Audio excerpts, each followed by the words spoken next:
formal, can I ask you, is to introduce yourself. Are you rolling? I'm rolling. Okay. My name is Eirikur Bergmann. I'm a professor of politics, and I was one of the council members. Okay, very nice. And you've been working with other countries like Ireland and their assembly, so they're taking example from Iceland's work.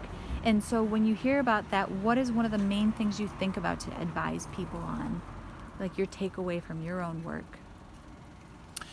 Well, I think it's vital to have a kind of a consensus when you get into a process like this.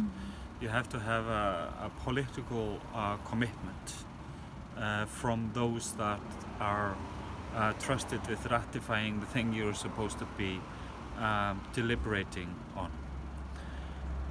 And that was something that was lacking in Iceland. Secondly, I think the process has to be clear. What instances there are that you're supposed to be doing, and I think in the Icelandic process that was actually pretty well structured. You had the citizens' participation in the national forum when they sort of laid down the foundation of how which ideals should be in the constitution. And you had a specialist committee sort of processing that and advising, and then you had the nationally elected council, which was drafting the constitution, the text of it, and then you had a referendum at the end of it. And I find that this as a process is pretty solid and has been mirrored in several places. So as such, I think that, yeah.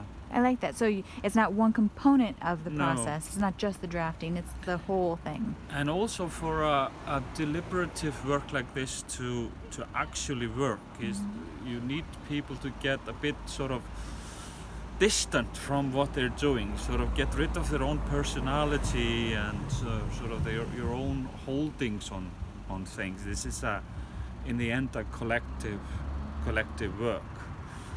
And is that hard to shed that? yeah, and people's personas or their ideas of themselves can be sort of an obstacle. I think it was, I felt that a little bit on myself in the beginning. I had to get rid of a lot of things within myself that could have hindered me from actually do the compromises that you have to do. You have to trust the people you're working with, and trust needs to be there.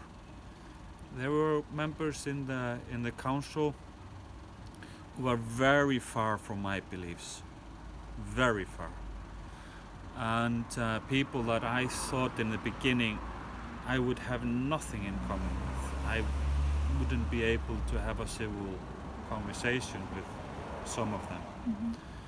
And I found that probably these people who I had prejudice towards were the people that surprised me the most. And I found that you actually can reach across political dividing lines and come to an agreement. That's amazing. Yeah, it takes a lot of gin and tonic though. So that's the other advice, right? Gin and tonic in the cafeteria. I did notice there was a lot of candies. Yeah. Lots of dishes of candies around. Chocolate raisins. Yeah, and I think maybe it's hard to be angry when there's so much chocolate raisins right. around. Yes. What is a memory that you think about quite often when you're thinking back on this? Something that was very specific that you experienced in this?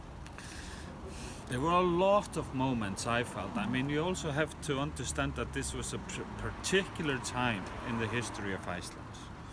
Iceland had been brought to its knees in the financial crisis, and so the people who gathered around there, they felt that they really had to give it all their best. And sort of the moments that I sort of perhaps hold most precious are these moments where you sort of have you look another person in the eye and you sort of, without saying anything, you understand, well, we're gonna do this, right? We're gonna get this done. And then you shout at each other afterwards, but still you had this eye contact before, and you know that a shouting match can't just go so far. But then the whole thing did collapse approaching the end. And we had all gone our separate ways. I had traveled to a faraway island here off the coast of Iceland, telling all my friends that this was over. And and then I got a call from Ari Teitsson, who was the vice chair of the council, and he has been sort of calling around, trying to rally people back into the council. And I think that was a special moment when we sort of all came back together and decided that despite all of those differences that had emerged, we would try to overcome that. Good choice of a moment.